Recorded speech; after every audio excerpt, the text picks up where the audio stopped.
with Ryan. Today we are learning basketball with Jackson Frank. He covers the NBA with Sportscasting NBA. You can find him writing and editing with the whole team over there. Shout out to the Sportscasting team. We had a lot of fun last week.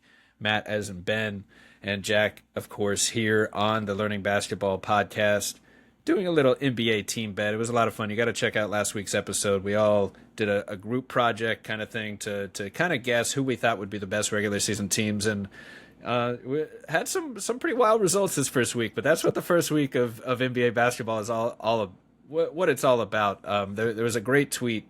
I don't have it in front of me, but just goes to show like all of the randomness that happens in the first week. We're going to have like 5, maybe 10, 40 point per game scores for a week or so. We're going to have a few like insane outings. There's one stat we'll get on a little later. Kevin Pelton shared that the free throw rates are higher than they've ever been, and it seems to be standard for the beginning of the season, but we're seeing teams average 28 free throws a game. That's 6 more than the last season. It would be the most since 1990.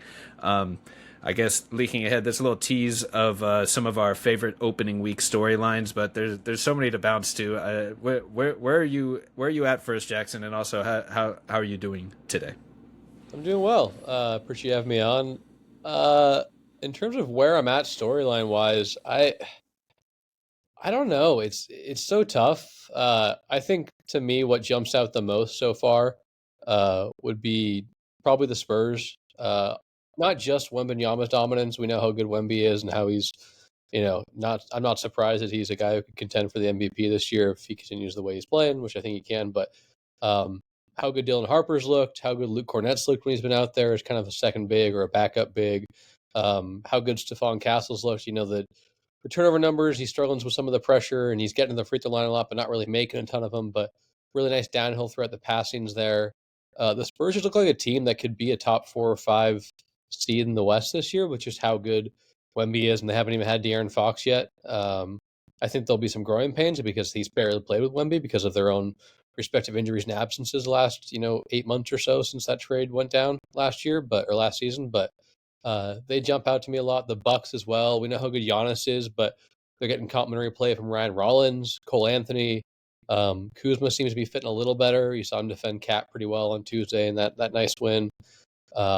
Just they have a lot of really, really good shooters around Giannis. I think, it's one thing to sign guys around your rim-oriented, paint-oriented superstar who can kind of shoot the ball, but it's another thing to put guys who really invoke fear from defenses, and the Bucks have a lot of those guys in their rotation.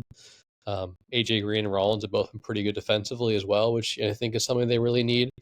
Kind of a point of attack stopper, just guys who can kind of get some stops on the perimeter. So I think to me, those are two of the bigger stories. Obviously, the Thunder doing it without Jalen Williams so far, 5-0. The Bulls and Sixers are undefeated as well. But in terms of kind of projecting where I think maybe teams could end up in April, the Spurs and Bucks, I think their starts portend best as maybe kind of exceeding expectations long term. Not to take away from the Bulls and Sixers, but I would be a little surprised if they were top 2 or 3 seed. Less so the Sixers if they can get PG back and Embiid kind of fully healthy. But the Spurs and Bucks have really been impressive to me with what they've done through 4 games each. Yeah, I mean you're talking about two teams that have MVP level players healthy, ready to go, and they're undefeated to start. Like that, it's a little different when they're like beating expectations and already have the superstar and the winning going their way to start the year. And to your point, those two teams, the Spurs and the Bucks, are 7th and 8th in 3-point percentage, right at 39% to start the year. So both top 10 teams in hitting their threes. And, I didn't have Giannis in the Bucks. That's a great shout. I would a little more, prep that would have made my list. You actually shouted out 2 of my, favorite opening week storylines. We got Wembanyama and also the rookies, which we'll hit on in a minute with Dylan Harper. But I mean, Wembanyama just taking over the basketball world. 40 points, 15 boards, 3 blocks on opening night. He's averaging 31 points a game, 14 boards, and 5 blocks after a huge, I think it was 6 block outing the other night.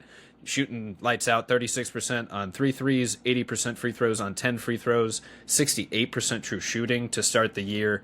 Wemby's the guy, he's the next one. we're blown away every time he takes the court. He does stuff we've never seen before. Like basically every game, like he throws out like I think he had a driving 360 layup just for fun the other day. He'll throw in a 360 for no reason. Speaking of 360s for no reason, I'll give a shout to my number one favorite moment of opening week. How about 50-point game from Aaron Gordon opening night of the NBA season? We see Splash Gordon seeing like the full version of what AG can be. He had the most efficient true shooting percentage in a 50-point game ever in NBA history. 10 of 11 threes, 6 of 6 free throws, 7 of 10 from two-pointer. And I'm forgetting, I think it was that game where he just threw in a 360 alley-oop for good measure. It was either that one or later in the week. I think it might have been against the Suns, maybe on Saturday. Okay, yeah, yes, because he followed it up with, now I'm thinking it might have been, I can't remember, but he followed it up with a great quote about the music that was playing in the arena. I think that the quote was after the Warriors game, the dunk was the Suns game, but he was just saying like, why did you go off tonight? And he just said the DJ was playing bops, like he was just vibing to the music in the Warriors arena. So, something to keep an eye on if you're getting the other players hyped with how good your music is. It's kind of funny, but Wembanyama, man, just I don't know. What I'm trying to say, he has been nuclear. He has been unreal this season. Do you think, there's been some talk that there's a little bit of scheduling helping the Spurs so far. Do you think Wembanyama like keeps up this historic MVP level pace already? Like, are we already in what we all thought would be like year 4, year 5 of Wemby? Like, has he just fully arrived already? You think this is slowing down? I think maybe a little bit. I don't think I will expect 68% true shooting the rest of the year. I know true Right. shooting is up pretty significantly in terms of league average right now through a week. I'm going to guess it's probably like 60 is average, so you plus 8. But Wonder I if think, that's correlated to the free throws. yeah, absolutely. I think just in general, I haven't looked for sure, but I would imagine average offensive ratings up 2 or 3 points compared to even last year. Granted, I think that last year might have flattened out for the first time in a little while, compared to the previous year, but I think the general impact is going to maintain for Wemby. Of course, it helps to play the in disarray Raptors, the Pelicans, and the Nets, and the Mavericks, who are also kind of in disarray, and they clearly didn't really have an answer for Wemby. They're missing a couple guys as well, but still had AD and Lively. Lively. He put all of them into foul trouble, so they didn't really have them, I guess. But I think generally the MVP level impact is going to sustain. I think he's just got so many ways to score. You see a little more self-creation this year, playing way more in the paint. His three-point rate is down significantly. His average shot distance is down significantly, but he's the best lob threat and best play finisher in the league. He's a very useful kind of either transition or secondary transition player as a grab-and-go driver, as a trail 3 guy, as a shot fake and drive guy. Obviously, the lobs and transition are there in early offense. You can clearly kind of see the mid-range touch when he's kind of creating from the mid-post or as a face-up guy. He's by no means a KD level mid-range efficient player yet, but he is of the same ilk in that the only reason he's going to miss is because he misses a shot. It's not going to be because you contest it in any certain way. The release point is just too high, and he happens to be 7'5", 7'6", 7'7", compared to KD's already ridiculous 7 foot, despite him wanting to be 6'10", 6'11", whatever KD's maintained for all these years. But and then the defense is just ridiculous. I don't know if I've checked since last game, but I think I saw they're allowing teams to shoot like 54% at the rim or something ridiculous. And meanwhile, they're shooting like 68% at the rim with like a top 2 league-wide rim frequency. I know they don't have a ton of shooters in the rotation. You've got Champagny, you've got Harrison Barnes and Vassell, Wemby himself, but other than that, you don't have a ton of really, really good shooters. But they're just going to feast at the rim.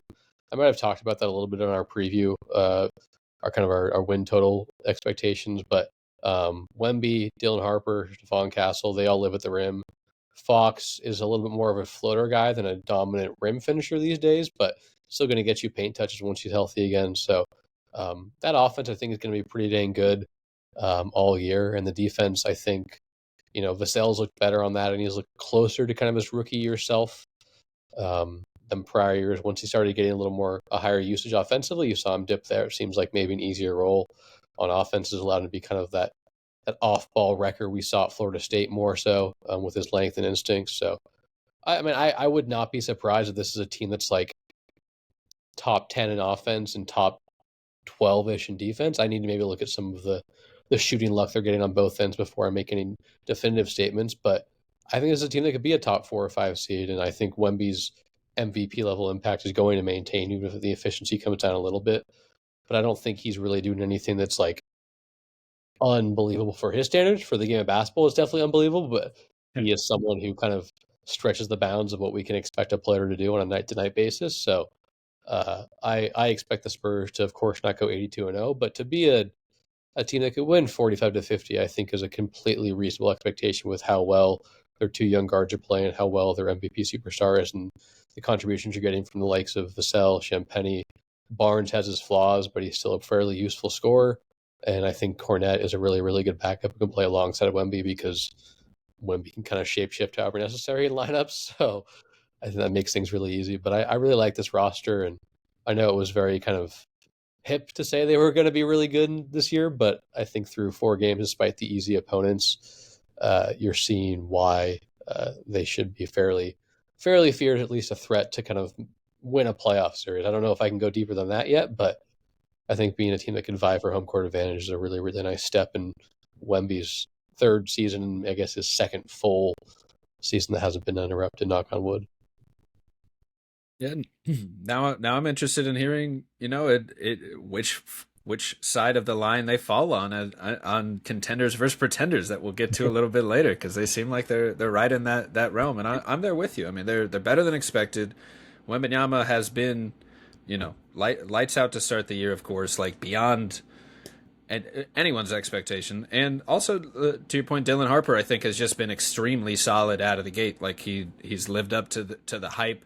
Like I think of him like, just as we're talking here, a similar way I think of Cade Cunningham a little bit, where they're just very solid in so many areas. Like they can help you, be efficient across the board. They can kind of like do it. They just cross off so many boxes. Like he's just a complete guard, a complete creator, good defender, good passer, good scorer, good shooter. Like he can develop in all the areas while also already being like pretty good in all those areas, and he's doing it as a rookie. So I'm definitely interested to see how it shakes out with kind of the guard rotation between Fox coming back and Castle, and I guess the future draft picks itself. Like, are they officially kind of out of tank mode? Like, did they go into the season thinking maybe it's one more year in the lottery just because of how the West shakes out? And right now, I don't think they really have a choice. Like, they're not going to be sniffing the lottery at this pace if they, stick anywhere close to this pace. And they should only kind of not get better off a 4-0 record, but they're bringing Fox back. They don't even have, an all-star that should, in theory, make them better. It's going to be hard to mess with what they're doing already. So I definitely think we'll see how we view them as contenders in a little bit, but I definitely think that they are going to keep up this level of pace. And I'm with you. Like, this is a playoff team in the West. They have an MVP level, DPOY level candidate in Wembanyama. They have a budding co-star in Dylan Harper. Carter Bryant has looked incredible, especially preseason. He hasn't played as much regular season, but his big wing defense looks like they got another lockdown defender to throw out there with Wembanyama, which is really scary with Castle and Wemby and Carter Bryant out there all at once. Like that's a mean defensive unit, let alone, where Dylan fits into there as well. And Vassell has that two-way potential, even though he's been more offensive minded, I guess, since he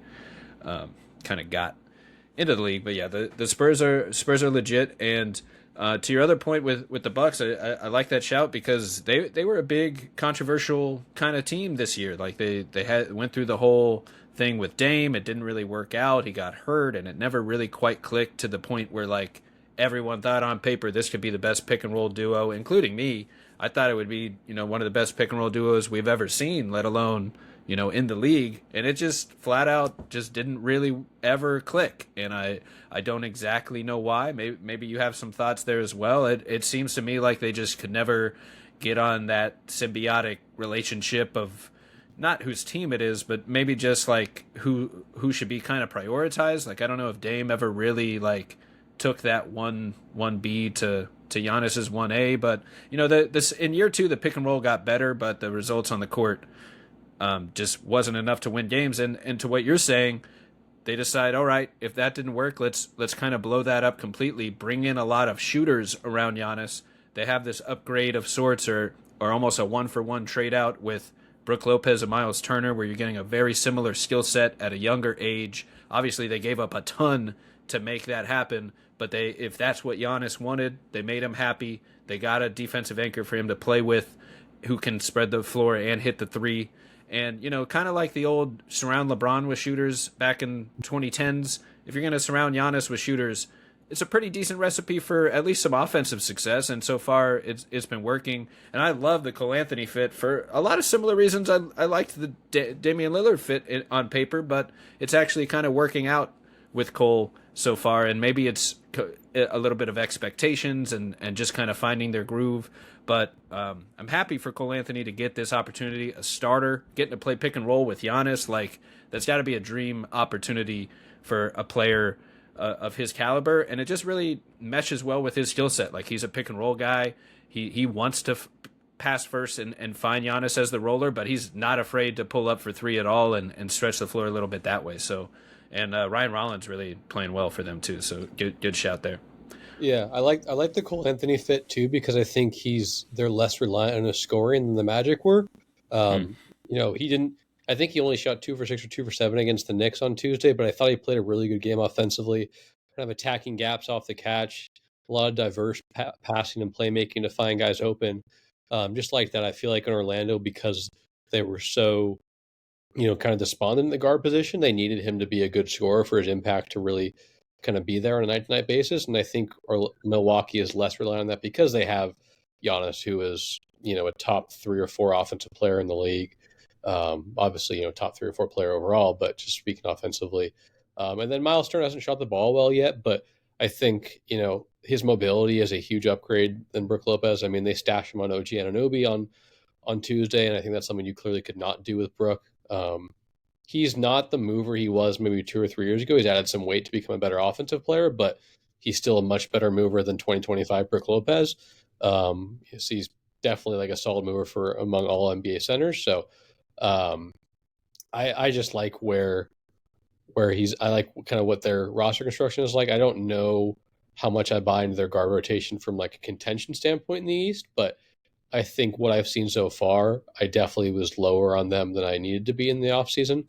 Still a long way to go. They've only played 4 games. I don't want to completely reorient how I feel about these teams, but from what I've seen, I'm impressed, and I was too low on kind of both the additions of Anthony and what Ryan Rollins could do as a ball handler. I think I knew kind of what he could do as a pest defensively with his hands and as a pretty good off-ball shooter, but the pick and roll play has been more than I was familiar with, and maybe that's on me. Maybe I just hadn't seen enough of Ryan Rollins to this point in the NBA, and so I really like where the Bucks are at, and kind of in terms of just what I anticipated them being versus where they've played thus far. I mean, they're only lost to the Cavs. The Cavs have been without Garland and Strus, but still a fairly formidable opponent as is.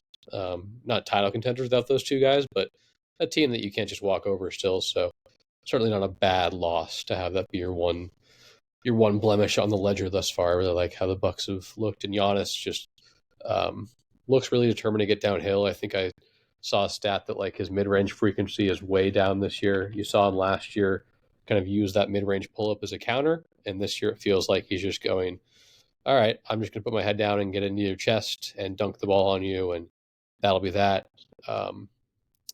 This year on Cleaning the Glass, they have his rim frequency at a career high 76%. His previous career high was in 23-24 at 66%. The long mid-range jumpers are down from 17% to 7%. The mid-range in general is down from 36 to 17%. So this is just a guy who has decided he's going to get to the rim and he's going to finish there and dunk on you a lot, and also show you the finesse finishes with the flexibility and the footwork and the finger rolls. So, it's kind of the similar blueprint out east to what we were talking about with Wemby and the Spurs, an MVP level guy who was surrounded by a lot of really harmonic role players, even if there's not, right now there's not a true all-star around them. Of course, Fox will come back for the Spurs, but as both these teams are currently healthy, I think you kind of see some similar makeups broadly, at least. Right. And on the other, I think the big difference here is with the other teams that you mentioned off the top, the undefeated Bulls and Sixers. I mean, like you said, the Sixers are doing it without some of their stars. So that is one where it's like, could they keep up this exact way of winning? Maybe not, maybe, but they're also bringing back more talent on top of what we can shift to them now a little bit. Like one of the other guys on my favorite opening week storylines is Tyrese Maxey. I mean, he is just exploding out here. Like his burst, like his quick first step burst combined with that ability to just stop on a dime and pull up, and he's got the left hand involved. Like how do defenders do anything about this? Like the guy is averaging, what is it? They're on the way to a 4-0 record right now. They're undefeated. Embiid sat a game. Paul George and Jared McCain haven't played at all, and Embiid is averaging about 20 minutes per game. So it's really Maxey leading the way, and VJ Edgecombe, of course, is one other name to highlight here that get to in a minute, but. Maxey averaging 38 points per game, 8 assists to 2 turnovers, 1 steal, shooting 47% from 3 on 9.5 3-pointers, 87% on free throws on 11.5 free throws, and 44% on 16 twos per game. So, he's got to miss a shot somewhere. Apparently try to force him to take twos, even though he's got one of the best floaters in the game too. So you're really picking your poison here, trying to stop Maxey. Against the Magic the other night, he was unreal, 44 or 40 points. Either 40 or 41 or 41. 30. Right. Yeah, I'll look it up here. Or 43. I think he had 39 against the Wizards in their overtime win, and then 43. There it is, 43 against the Magic. There was nothing they could do to stop him in the pregame, like, Three Keys article on SI I wrote. Getting to some of these, just sell out on his 3-point line a little bit and protect the rim is where I ended up in terms of just try to, like any team, try to force the star to take the shots they don't want to take, the shots they're missing at the moment, combined with the most inefficient shots in basketball. And generally speaking, that's in the mid-range. Maybe you'll find, obviously Kevin Durant's mid-range is as valuable as the most efficient shots in basketball. So it doesn't apply to every player, but in terms of this season, like, you got to pick your poison, and if you're going to stop the Sixers, you got to sell out on Maxey a little bit, and clearly, the hard part is doing so without doubling, without fouling, trying to play single coverage to slow these stars down. Have you seen anything that defenses have done this year that has actually worked in slowing down Tyrese Maxey at all? Yeah, I think what's I think really if you can get into his handle a little bit, I think he's fast with the ball, but he doesn't really have this sort of dynamic handle you see in the likes of a Steph or a Kyrie, where it's really a weapon for him to create advantages. His speed is what he does, and then his jumper, of course, obviously opens up driving lanes as well. That would be the biggest thing to me. I think if you can kind of keep him chest to chest, right? It's easier said than done. But you do see at times when the offense is stalled, especially when Embiid's not out there. There's a lot on Maxey's shoulder to be a creator, and at the end of the day, he's still a 6'1.5" guy who does have really good athleticism, but doesn't have, like, you can keep him in front a little bit when you get into a half court setting in isolation and late clock, but at the same time, you still seen him hit some of those tough long twos. I think he hit one against the Wizards in their comeback win. Isn't shooting well from mid range overall this year. I think he's on Cleaning the Glass. They have him at 30%, 38% from floater range and 23% on long twos. Only 37 shots overall, but I think you are right that if you can kind of keep him in that weird purgatory, either rely on the floater or those pull-up twos off the bounce, you're in a good spot. But I think schematically they've done better this year, a little bit than prior. He's getting the ball and move a little more. Of course, some of that comes from playing with Embiid, just the gravity he has, even though he's been up and down. He's still a very good scorer. The defense has certainly not been there this year, but since game 1 against the Celtics, and I guess he's played 2 other, he's been pretty good as a scorer, and so defense still respect him there. But just getting the ball in the move, letting him leverage his jumper off the catch, letting him find driving lanes, I think is really useful for him. So just been impressed with kind of the way he's able to get downhill a lot and keep a live dribble. I think you see a lot too, even when he doesn't finish at the rim or in the paint. he gets kind of those Kobe assists, right, where he's throwing the ball up so softly near the hoop that a Drummond or a Bona or an Embiid occasionally can come in and get a putback slam or a finish, or Jabari Walker has done it as well. I think Don Barlow, when he's been healthy for only like a game and a half, has crashed the glass well off of Maxey. So that's been impressive too. It's one of those things where it's like, yeah, sure, he missed that layup or that floater, but they scored 2 points of possession. So the impact of him getting the ball softly on the rim is still really, really important. So I've been impressed with that. And I think even dating back to last year, he's added strength, and it allows him to play more slowly in the lane, allows him to kind of keep guys on his hip or keep guys on his back to kind of snake a pick and roll or Nash dribble under the hoop for a reverse or find a guy for an open three. I think last year's poor season was really overblown.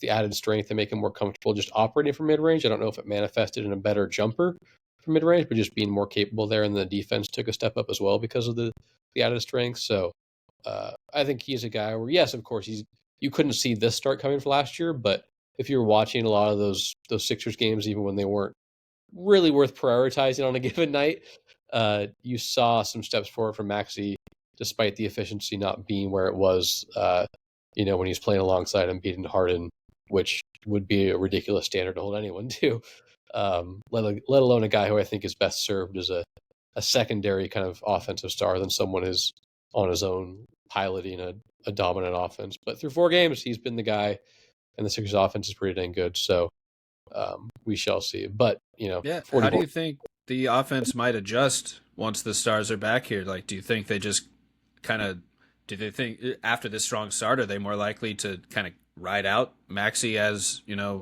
maybe a little more primary of a role than they would have expected? Or was that always kind of the plan, even with Paul George and Embiid coming back? I think George is probably best as a background guy. Spot up three, Agreed. attacking off the catch, letting his playmaking work as a second side player. I thought his passing was pretty impressive last year when he was healthy. Obviously, he couldn't throw the beach ball in the ocean, unfortunately, for his sake. But the passing was impressive. They need more passers. Maxey, despite the gaudy passing numbers, I think I've watched every game, and I mean he doesn't throw a ton of really high level passes to get his assists. It's often a usage thing. He's thrown a handful that really kind of catch my eye, but they just need more passers, guys who can flip the court, find crevices, and kind of really make high leverage, high value passes. And I think George can do that. Embiid, I think in that Wizards game when he was playing, you saw some of the ways he can really help Maxey. Still, they had a couple of give and goes, a couple of nice pick and roll plays, a DHO. Embiid loves doing this little thing where he'll toss the ball between his legs, and Maxey can sprint into it for either a three or a shot fake and drive. Feels like they're playing like rec league basketball out there with how good the timing is and the chemistry. So I think as Embiid, ideally continues to get his feet under him, you'll see Maxey have a similar usage but look differently. More assisted actions, letting him use his speed with an advantage already rather than having to create the advantage himself. That's, I think, where you saw him at his most efficient doing so alongside Harden and Embiid a couple years ago. So the usage, I think he'll still remain at the center point. But they'll kind of want to make it easier on him because of how much, gravity Embiid rightfully commands as a guy who's still a pretty dang good scorer. He hasn't beaten up on the most domineering center rotation in defenses the last couple of games against the Hornets and Wizards, despite, Sarr and Kalkbrenner looking pretty solid to start the year. So we'll see what he can look like against more formidable defenses, but you can still see kind of the outline of a guy who's a really good scorer, can help this offense a lot and make life easier for Maxey as a guy who doesn't have to take 23 self-created shots every night for his sake. And I think for Edgecombe's sake as well. I think they're asking a lot of Edgecombe as a handler, and he's looked up and down, some pretty impressive flashes, but I think ideally he's a guy who's cutting and hitting second side seams and things like that more than having to run 4 or 5 pick and rolls a game, even if it's useful to get a feel for it long term. I think ideally they would not have him in that sort of usage at the moment, but you make do with what you got, and they've certainly made the most of it. Right. Edgecombe has really been incredible. I'll touch on him in one moment. To your point about the floaters and just the idea of getting the ball on the rim. I've noticed that that's a big part of like Orlando's strategy recently as of late too. So I just checked some of the numbers and it matches up that Philly is 8th in offensive rebounding percentage on cleaning the glass. Orlando is 13th. And second chance points are the big one there. That's obviously from the offensive rebounds. The Magic are second this season, while Philly is tied for 5th. So just to point out that the crashing the glass, the second chance points, that is an important part, and really just an easy way to score. That if you know you have, like, if you have an advantage on the glass, then getting the ball up on the glass is part of the play. It's not just like I might miss, so we might get the rebound. It's like, no, we have the best rebounder out here. I just need to get it somewhere on an angle that he can go compete for it. And it's the epitome of like playing with Dwight Howard on the Magic 15 years ago, where like you just throw the ball towards the rim, a shot or a pass, it doesn't matter. Like he's probably going to end up with it. So that kind of idea, I think, helps. And I couldn't help but think of Adam Bona as you were talking a little bit. He has never, Bona has never seen a shot he did not want to block. So it's funny out there watching, because he is just a ball of energy. He must have had like 3 blocks and 2 fouls in like 3 minutes against Orlando, and had to get benched a little early. But at first there was no getting to the rim. Like he was ready. But I think, maybe if he's a little jump happy, you can throw in some more pump fakes in there, and hopefully, I saw Desmond Bane beat him once with that kind of a thought, where he did a pick and roll and kind of got Bona paying more attention to him as a drop defender driver instead of his man. So he kind of did the Steve Nash thing, went under the rim, and then a dump pass, hook pass to the roller, as Bona is kind of caught up, distracted on him. So Bane drew 2 and hits Wendell rolling.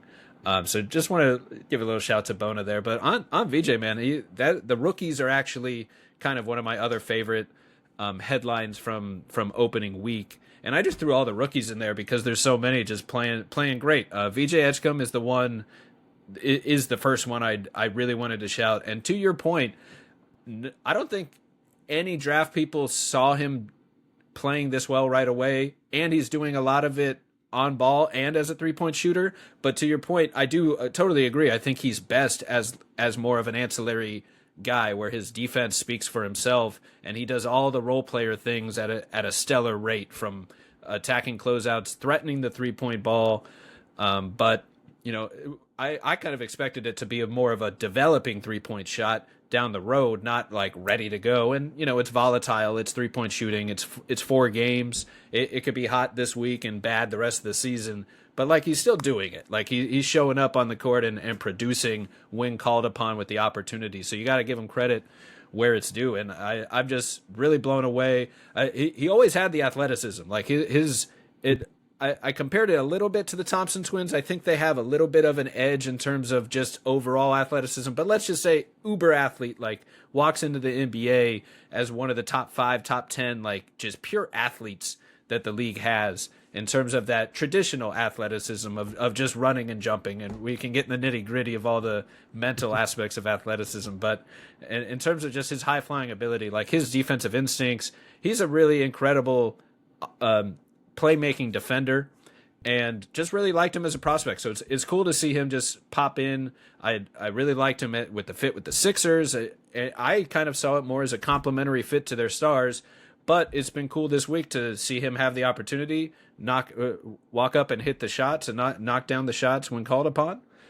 So shout out VJ, man, and shout out to some of these other rookies. I'm not sure if any one in particular has caught your eye, but like Cedric Howard for the Grizzlies, right out of the gates, just a big wing defender, another guy who can hit the 3. His development story and path from D2 ball like a year or 2 ago is an incredible story about just taking advantage of the opportunity in front of you. And if we're in a day and age where if you play basketball the right way and do certain things right, you're going to be seen by somebody, and it's a lot more likely to get eyes on you nowadays. So even if it's at a school you might not think they're not playing on ESPN with the ACC, there's still people watching. There's still scouts out here trying to find basketball talent, and it seems like there's more access and more people watching than ever. So just goes to show that, like, take advantage of whatever opportunity you have as a player, because you never know who's watching and where that next call is going to come from. And now Cedric Howard is starting on I think he's been starting on the Grizzlies. with Ja, with Jaren, like in theory, a great D&3 guy, big wing guy to pair with those guys going forward. And we didn't exactly. The Grizzlies are another one where we kind of thought they might be in a rebuilding type of year with some of the after the Desmond Bain trade, a little bit of unknown between some of the stars. But instead, the Memphis Grizzlies are 3-2, the fifth seed at the moment. That obviously things change fast when every team has only played like 4 games, so we're not going to overblow that part of it. But any thoughts on Cedric and then some of the other rookies? Cooper Flagg, obviously, kind of an off opening night, but then a monster, especially defensive performance the other night. We talked to Dylan Harper, and we'll hit on some of the Hornets as well. I think they've been incredible. But any thoughts on Cedric Coward or Cooper Flagg, I suppose, as well? Yeah, so Coward isn't starting, but he is playing 24 minutes a night. I think I watched, I haven't been able to catch as much Memphis yet as I like, but I actually watched their season opener from last week. I think he closed the game against the Pelicans, which is, I mean, that wasn't even his best game of the season. So I think to close a game like that in your NBA debut speaks volumes about how much they like what he can do as a spacer, and he didn't even take a three in that game, which is funny. Most of his stuff in that game was just transition runouts. Of course, he's been lights out from three to open the air, 65% on small volume, but And that's the thing with him is like it's transition and it's catch and shoot threes on offense. Everything else is kind of a question mark. That's the big thing. But like his role could be exactly that in Memphis. Yeah. And I was just gonna say it's low volume, but it's like he's very confident. Like he has a gorgeous jumper. He's not passing up threes. He's just not a super high usage player. That's why the volume isn't there. I'm impressed with kind of the way he moves laterally. I think the change of direction has some work to do to be like a really, really good perimeter stopper. The hips aren't super fluid or bendy, I think, which makes sense. I mean, he's a pretty gigantic human and very strong. And just, when you're taller, it's harder to be more flexible generally. And when you add weight, it's hard to be more flexible because you just have more stuff to turn and move and put in different directions. But laterally, he's really impressive. He kind of almost looks like he bounds from step to step or stride to stride and eats up space. He had a couple of nice stops on maybe Fears and Poole for the Pelicans. Maybe it's a different guy, but just a couple of impressive plays there. And then the other clips that I would want to catch of him offensively, the transition game, like you said, filling the lane the right way. The jumper looks like textbook almost. Really gorgeous. So he's been impressive. I'm excited to kind of watch more of the Hornets as they get healthier too. The Grizzlies, excuse me. So I think that's also part of the reason I haven't caught much of them yet. It's just because I want to see what they look like once Edie and Jerome are back, and at some point Scottie Pippen Jr. returns as well. But yeah, they're clearly off to a solid start. Better to be 3-2 than 1-4 or 2-3 or wherever it is. So they're a team that I'm excited to kind of see how all these pieces fit together as they get healthier. But Cedric Coward definitely a guy who is fitting in well to his role, and kind of just fascinated to monitor kind of how Ja progresses the rest of the year, what Jaren looks like. I think at times they're still kind of figuring out the fit, which maybe might not ever come together. I mean, they're 4 or 5 years into it now, but I really am intrigued by Cedric Coward to kind of see what sort of offensive player he is once he's not shooting 65% from three and giving you almost 2 points per possession every time he takes a three, which is pretty ridiculous. It's absolutely ridiculous. I'll remove the pretty caveat there. So, and then Flagg, I've got a couple of Mavericks games. I'm actually going to watch their game from last night against the Fort Wayne / Indiana Pacers Mad Ants at this point with all the injuries that have come down on the Pacers, unfortunately. But I think Flagg, you're starting to see him get more comfortable using his size on the ball as a creator and kind of shield the ball against ball pressure. Really quick processor as a passer. I'm not a draft expert, but I watched enough of Flagg last year to kind of expect the scoring to be maybe less polished and ideal than maybe some people did. I'm not taking a victory lap. I could totally be wrong. He started a little slowly last year efficiency-wise at Duke before turning it on, but I'm not entirely surprised that it's been up and down for him so far. I think he's just got things to figure out in terms of his handle and kind of how he applies his physicality and where he gets to his spots and how much he balances being a driver versus a pull-up shooter from two. So, but I'm curious to kind of keep watching him on this funky roster. I hope the Mavs continue to play some guys who can actually shoot and handle the ball moving forward. Seems like they're trusting Brandon Williams and D'Lo a little more. D'Lo was off to a rough start. Maybe he can kind of right the ship. They need what he can offer, so I think that'll make it easier for Flagg. Because what's impressed me most about Flagg, I would say two traits so far, are the really quick processing as a passer, whether it's on the ball or as a cutter, as a roller, and the way he's so advanced already attacking off the catch.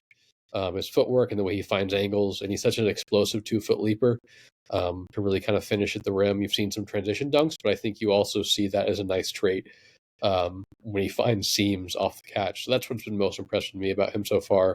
And I'll have a little more to say about him after I watch this game against the Pacers, but through the 2 or 3 games I've caught thus far, those are the traits that stand out most, and I think he moves really well defensively for his size. I mean, he's a legit 6'10" out there. I think people throw out the Tatum comp for him a little bit, and I think at least as a mover and some other stuff he does, you really see that. I mean, guys who are 6'9", 6'10" don't typically move as flexibly and fluidly as them, though I know Tatum was not always known as a super flexible player, but certainly for his size he is. So, yeah, I think there's a lot of good with Flagg so far. It's just a matter of kind of figuring out how he wants to approach things as a scorer and problem solve as he kind of learns and adapts to the NBA. But certainly plenty of encouraging signs so far, despite kind of the ugly shooting numbers. And I will give him some grace for that game against the Thunder. It looked like he took a stinger to the shoulder really early on and was kind of nursing it all game. I saw him have a giant ice pack on his shoulder when he was subbed out a lot. So we shall see. But I'm encouraged with him so far, despite the scoring inconsistencies, which I think are normal for a guy in such a tricky offensive environment, adapting to a fairly significant role on the ball. Learning Basketball is a Swish Theory podcast hosted from Beyond the Arcade. Hey, that's me.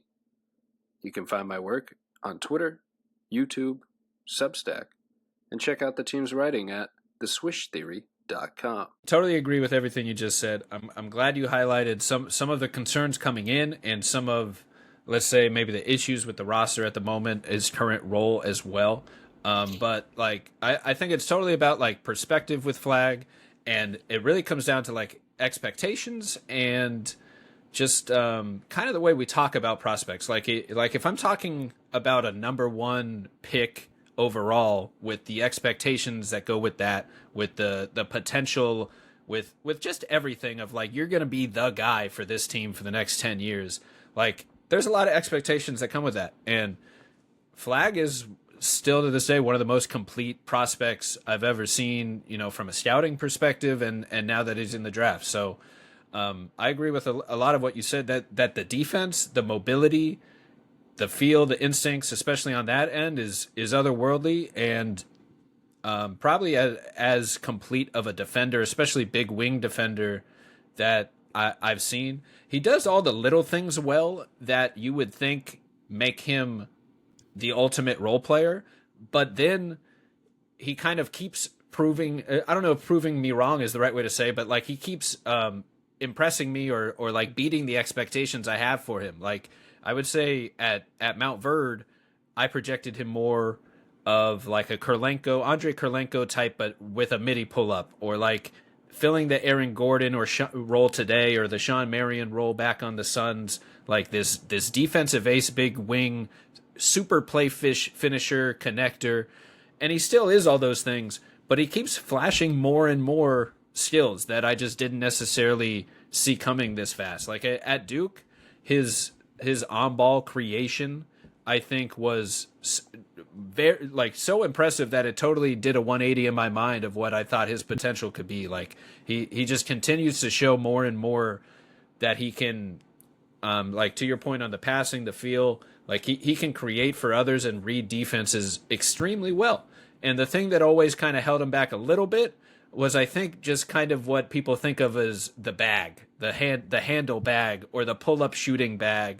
It almost felt more like he kind of had 1, 2, 3 go-to moves. He would use them, they would work pretty effectively, or he would pass out of them. So that it became like you could kind of predict or watch the scouting report. Like, if you take away the little half spin move he does after attacking a closeout, or his 1-2 crossover, like if you can kind of take away those 1 or 2 moves, it might be a little easier to contain him as a scorer, as a creator, and all that. So that's where a little bit of, what will it look like at the next level? And then we get to the Mavs perspective where they're missing their star guard, Kyrie. They're playing Anthony Davis next to him. I think both of these guys are like the best number twos in the league, but they're playing together. So who's going to like emerge as the number one creator type? Flagg maybe more as a passer and AD maybe more as a scorer a little bit. And if we're just going to play them together as the lead two options, it's just a little bit of an odd role to ask him to be like your lead creator. But they do have D'Lo as well, and I like his passing. So I'm hopeful that kind of evens itself out a little bit. They unlock a little more D'Lo passing, and he already has some chemistry with AD, and they seem to play together pretty well. So obviously Flagg's a killer in transition. D'Lo's a nice push-ahead passer as well. You get some outlets there. But it's definitely interesting. I'm just kind of like here for the ride with Cooper Flagg. I've really tried to just remove all expectations because I'm tired of being wrong. I just want to see what he can become. I don't hate some of the Tatum comps in terms of, like you said, like the movement, the just the dribble into the pull up, some of the mobility aspects. Like he's got a lot of size. He moves really well with it. Incredible, effective defender already as a rookie. Like how rare is that already? Like if we're talking about, is this a good basketball player? He's one of the most competitive players you'll ever see. He's an elite defender, and he flashes like all the ball skills offensively that give you hope for realistic development. So that's a lot different than like, is he the best prospect we've seen since Wembanyama or ever? And it's like there's a big wide conversation here. So, I'm just glad we're having it. Well, but I will go to limit and say he is the best prospect since Wemby, given 2024 classes. It certainly has some intriguing guys, but it was not the high profile class of Wemby. Literally since last year. Yeah, but I was, so what's interesting too is, like I watched NFL Flag, but I wasn't like studying the nuances of the game, right? I was just, if there was a Duke game on and I had free time, I was watching the game. And obviously during the tournament, I was watching all their games, or, probably three of their games or whatever. I didn't watch maybe one of their blowout wins, but, so I don't know if the Tatum comp is ideal necessarily. Just one I've heard from people whose opinion I trust, and you reiterate. But what I will say is, if we're doing the Tatum thing, like as a rookie, Tatum had 66% of his field goals were assisted upon. This year, Flagg's only at 44%. Last year, Tatum was at like 40% assisted rate. So you're looking at like rookie year Tatum on the Mavs is now being asked to create like prime Tatum was last year in terms of self-generating offense. And that's obviously would not have gone well for Tatum. Of course, 50% true shooting is not going to cut it for Flagg. If he ends it this year, even with that context, I think he'd be pretty dang disappointed. He's going to have to shoot better than 26% from three and 46% on twos. But I'm just giving context to the level of self-generation he's being asked to do. Clearly above what he's capable of, especially in this context where there's not a lot of spacing and there's not a lot of other creators to kind of take pressure off of him. It seems like he's working in a phone booth a lot.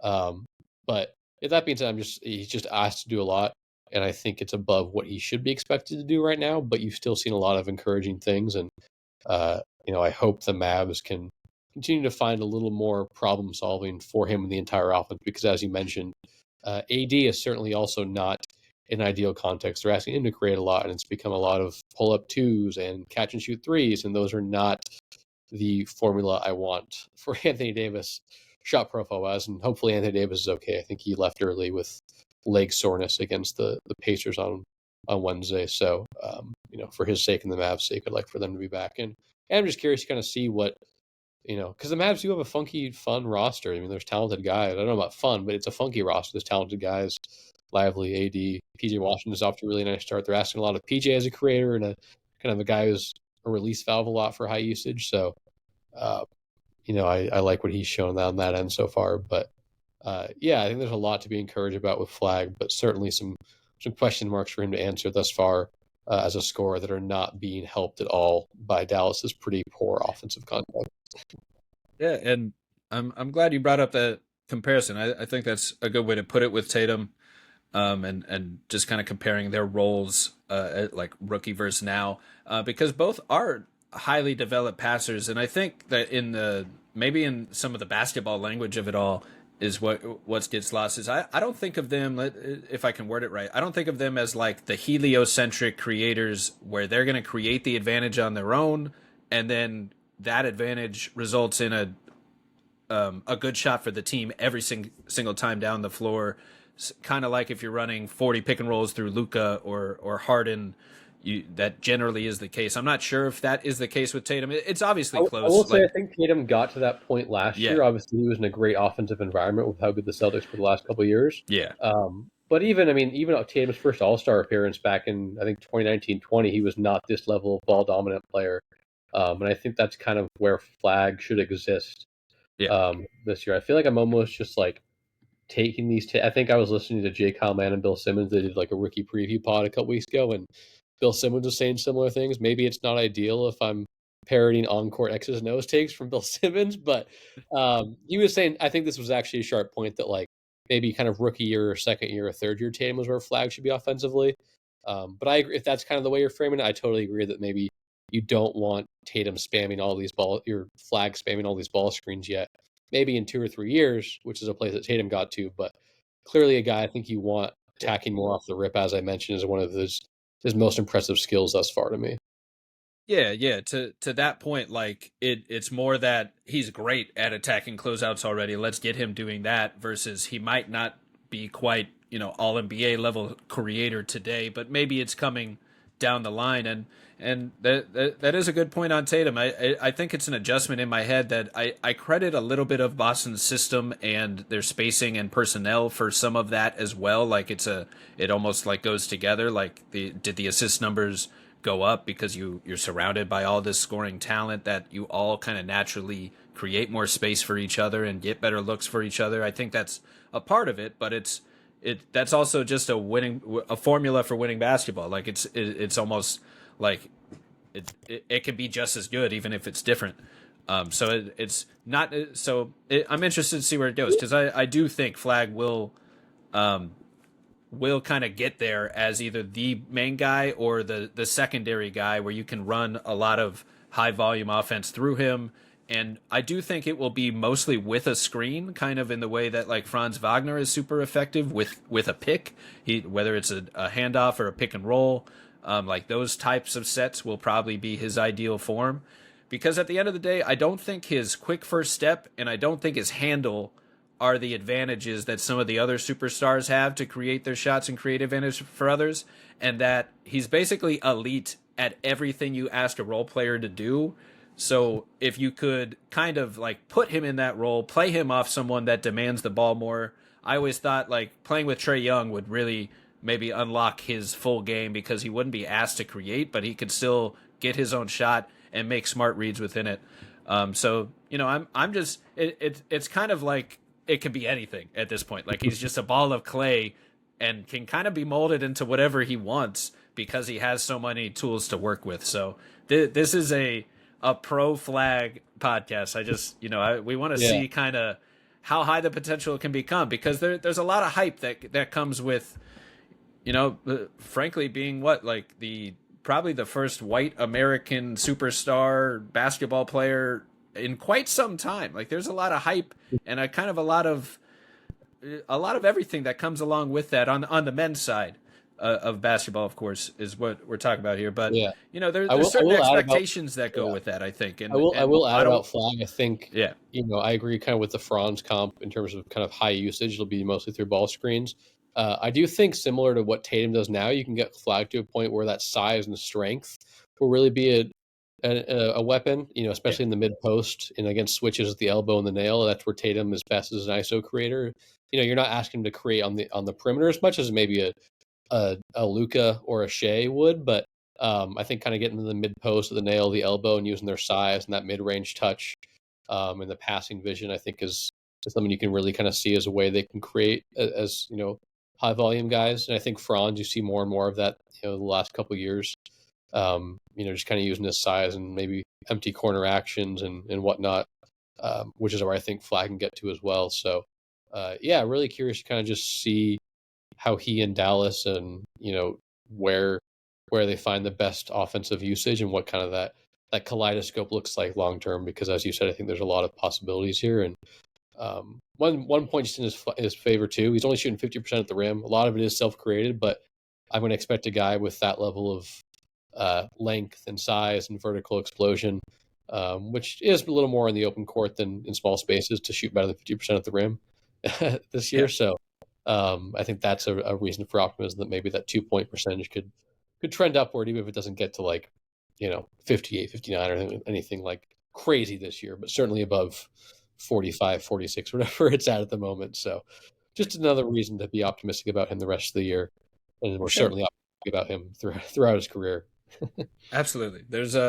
I think there's a framework, a little bit of anchoring bias in my mind too, that I'm realizing as I'm talking it out, where my first time seeing him live is against Cam Boozer in this epic head-to-head matchup. And I mostly just came away more impressed with Boozer's ability to create looks for his team consistently, whereas I was kind of blown away by Flagg's defensive instincts and feel. And I will say that everything Flagg has done since then that's the part where it's like he just continues to show stuff he didn't necessarily show before, that just kind of make you think his potential is closer to the unlimited side. Like it can really be whatever he wants it to be as hard as he works at it, because he has improved at a lot, to the point where everything that I thought he was basically his worst attributes going into Duke became strengths by the time he was done with Duke. So it's really hard to pinpoint any problems with him that he can't fix. So in the frame of who will be the better offensive engine, Flagg versus Boozer, those are kind of the talks where I'm at in my head of trying to think of who long term maybe the best potential scoring creators, I think, is where some of this comes from as well. But moving on from Flagg, one other player. There are some more rookies I want to hit on too, but real quick, I just want to give a shout to Austin Reaves. He's had an incredible week, just blowing up. He was already thought of as kind of this third co-star with the Lakers, but if he wasn't there already, he is now. A game-winning floater with the crossovers, splitting the defenders and pick and roll the other night, averaging 24 points with 10 assists and 6 rebounds through 5 games. LeBron's been out, but we might not have LeBron. We have Austin Reaves. Luke been out too. I mean, Luke has missed the last 3 games for them. He's been there. You go. Austin Reaves showed through and through the last week. That's it right there. 40 points in one game against Portland and 50 points against the Kings. The game winner the other night.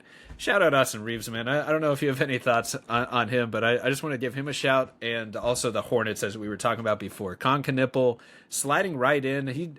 That was one of my favorite picks when it went down, and then that whole class just became one of my favorite draft classes of any team. Zion James, Ryan Kalkbrenner, Liam McNeely as well. Just finding a lot of role players who fit perfectly around stars and also fill needs for this Charlotte roster. I think Kalkbrenner's been really strong out of the gates, doing exactly what they wanted him to do. Just go be the big, strong screener at the top of the key. We're going to run a million handoffs through you, and we're just going to keep running back and forth every guard that we can find. Just keep going to Kalkbrenner and running through the screen until somebody gets open. And it's kind of working. And Kalkbrenner brings the kind of the classic big man drop defense, rebounding, shot blocking, rim protection. What kind of a good old, ideally a defensive anchor, at least a starting center type guy that can hold his own defensively and pair well with these other guys. I mean, Zion James brings more of that electric, dynamic driver element to the rotation, while Liam McNeely brings more of a closeout 3-point shooter type of guy. And then Khan really like his scalability. He could be an offensive engine. He can slide into the third option. He could pair well with a future star, as we've talked about before on the pod. What's standing out to you about these young Hornets? Yeah, I will plug. Ben Pfeiffer wrote a nice piece about these 3 rookies we're mentioning over at Sportscasting. That's just sportscasting.com if you want to read about it. Ben did a really good job talking about them. But yeah, I've caught a couple of Hornets games, and I think what's cool, I really, really like the potential of the LaMelo Khan 2-man game. Since Charles Lee took over last year, they've run a lot of guard-to-guard screening actions. You're seeing a lot of Kalkbrenner and Moussa Diabate play in the dunker spot, especially Diabate because he's kind of undersized. You don't love him as a roller, but he's a dynamite offensive rebounder. So just keep him near the hoop and let him wreak havoc there. And Khan is just so he's balancing kind of a hard contact screen or he slips it. And he's such a pure shooter already. He's ripping the net off the ball. I think he's got like a 70% true shooting or something close to that, or 67%. The shot fake is great to get in the lane. The passing processing to find openings when he does have an advantage and defenses collapse is really good. And LaMelo obviously is a great processor who demands incredible attention on the ball as a shooter. So I really like that. And then, as you mentioned with Sion, he's kind of this really good connector. Just a guy who sets hard screens, short roll, can hit that floater or find the guy in the dunker spot or kick out to corner shooters. So been impressed with those two. And then, Kalkbrenner is huge. Isn't a super rangy or kind of short area quick guy, but has good technique, puts his arms up, is a hulking legit center size, which I think the Hornets really needed. For all of Diabate's exploits, he's still an undersized center, which is a tough way to make a living as a really high volume or high minute center in the NBA. So I've liked all three of them. I'm really excited to kind of see what Khan can do as he gets more on ball reps. You've seen a little bit of it when they run like empty corner DHOs or side pick and rolls, that pocket passes there, the lob. Just a really skilled player at 6'7" who shoots the heck out of the ball. I think the defense has been better than I expected as well. He's another guy who I just didn't study a ton of as a prospect or anything, but just, Duke was one of the best teams in the country last year and had a really good mix of like prospects and guys who could win now. Obviously, Con and Flagg were, two great college players who also were top 5 picks. So already kind of knew he was a really good kind of dribble pass shoot guy at 6'7", but just impressed how he's translated so far. And the Hornets look like a pretty fun offense. Sexton was a great pickup for them as a guy who can shoot the ball. He'll just punch gaps like no other off the ball when he catches it. He can also shoot the three pretty well. Never a huge volume 3-point guy, but pretty effective. But if I could run as fast as he could with that much power and speed, I probably wouldn't be a high volume 3-point guy either. So I totally get it. But really like that pickup for them. And, Brandon Miller, I think, has missed the last couple games.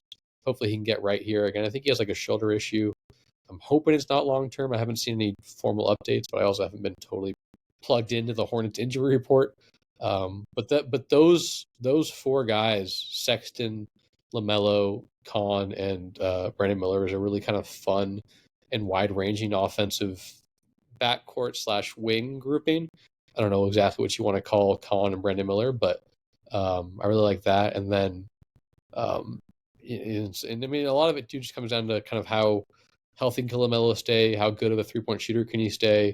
The decision-making has been pretty dang good overall this year from him. Sometimes I think he can kind of fall into the trap of just kind of taking the first shot that presents him like he's playing on the playground.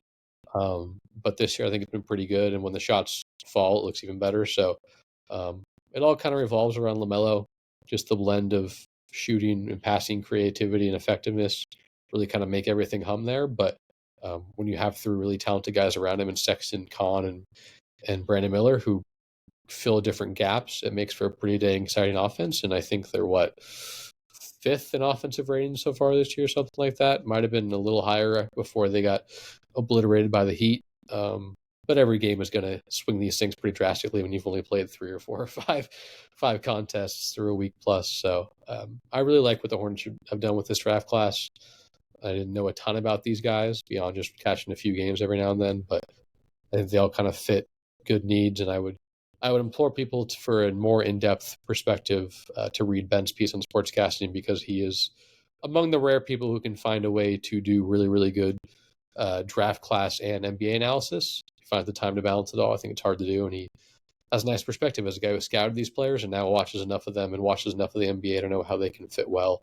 And he did a good job of summarizing kind of all 3 of those guys' strong impact thus far. So I'm really encouraged by what the Hornets have done, and I'm excited to kind of see what they can continue to do. And I just like watching all these guys. I really kind of become a Sexton sympathizer optimist. He's a fun player to watch despite some of his faults. He's got a clear role, in this league, and a clear role on this Hornets team. Absolutely. So Sexton's a fun player. I agree. He kind of gets a bad rap, and it could be one reason or another. He had a lot of hype coming out of the draft. Lottery pick, fell in the lottery, bounced around a little bit, but he's good. He's been good for 20 points a game. Can hit the 3, and dynamic, explosive athlete, getting downhill everywhere he goes. He was good in Utah too, doing just that. And 2 to Charlotte's point, they are 12th in point differential with the sixth best offense to start the year. A little small sample, 4 games, but they're fun to watch. It's a fun team. Is there that quartet? If Brandon Miller's healthy, like with LaMelo at the helm, should be a pretty good offense. They haven't played a murderer's row of defenses, but like I would not be at all surprised if LaMelo plays 70+ games. I think they should be a top 10 offense. I mean, that's assuming the other guys stay pretty healthy as well. But LaMelo is such a ridiculous offensive talent. Now he's got the pieces around him that I think they should be pretty good offensively.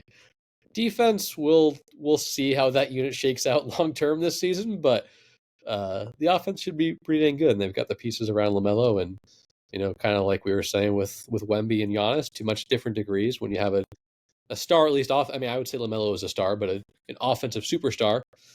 It's a pretty good formula, at least for the Hornets offensively. Whereas with San Antonio and Milwaukee, it's a formula to win games overall. So not that the Hornets have been bad this year by any means, but certainly lesser, I think, aspirations than what San Antonio and Milwaukee can reach this year. Sure, but and to that point, like I think the Hornets came in not getting enough maybe respect for what they were going to do. Like the Vegas had them when we did the odds, they were pretty low. Like I think they were clearly not one of the 5 worst teams in the league anymore. Like if all their stars are not healthy and they're as we touched on, like they're on to Taj Gibson starting and they're like 5 role players out, they might be in the lottery. But shout out Taj, man. He's been awesome for a minute.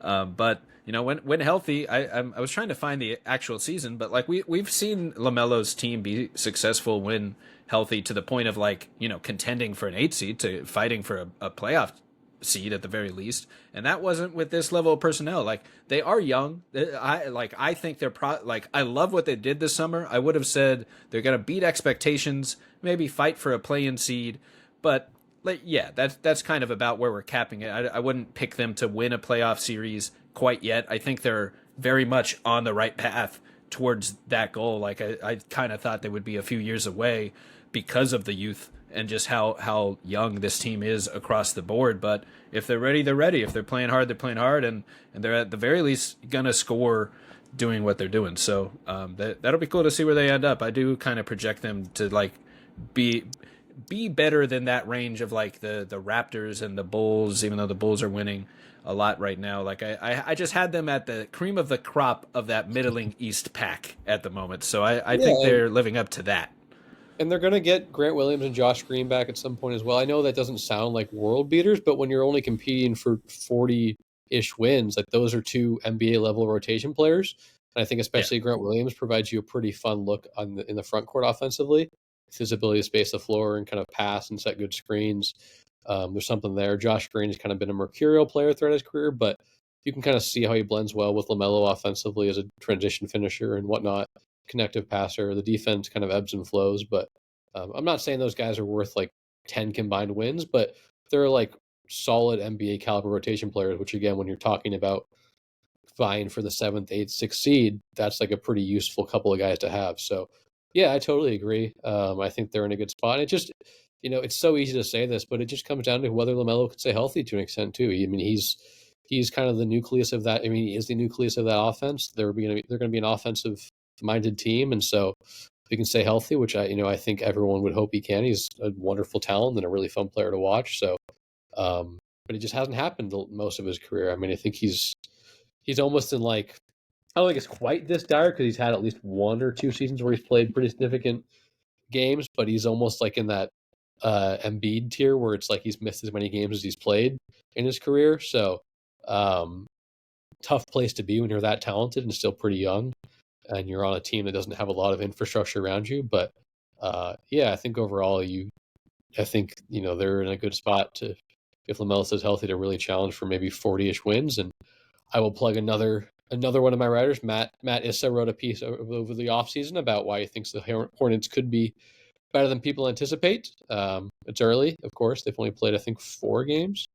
But they look good. They look good on paper. And they look good on film, and that's a nice place to be through 5% of the season. No victory laps, but just if you want to read about why maybe this could have been foreseen to at least be solid to open the year, Matt had a piece on them as well. So I do agree, though. I think maybe we should at least go a little more in depth on Austin Reaves if you've seen anything from him. I don't want to gloss over the guy who's averaging 35 on 65% true shooting or whatever he's done this year for a 3-2 team. We can't. Yeah, I just wanted to give him a shout. I was running through some of the storylines that I thought really took over opening week, and at the very least, I caught the game-winning shot. I haven't gone in depth on how he's doing it, but normally he's busting out pick and rolls and using the screen to get to his spots. I know on the game-winning play he did just that, split the D with a little crossover floater. That was nice to see, and just getting praise from everyone in that world. So it's cool to see Reaves do his thing.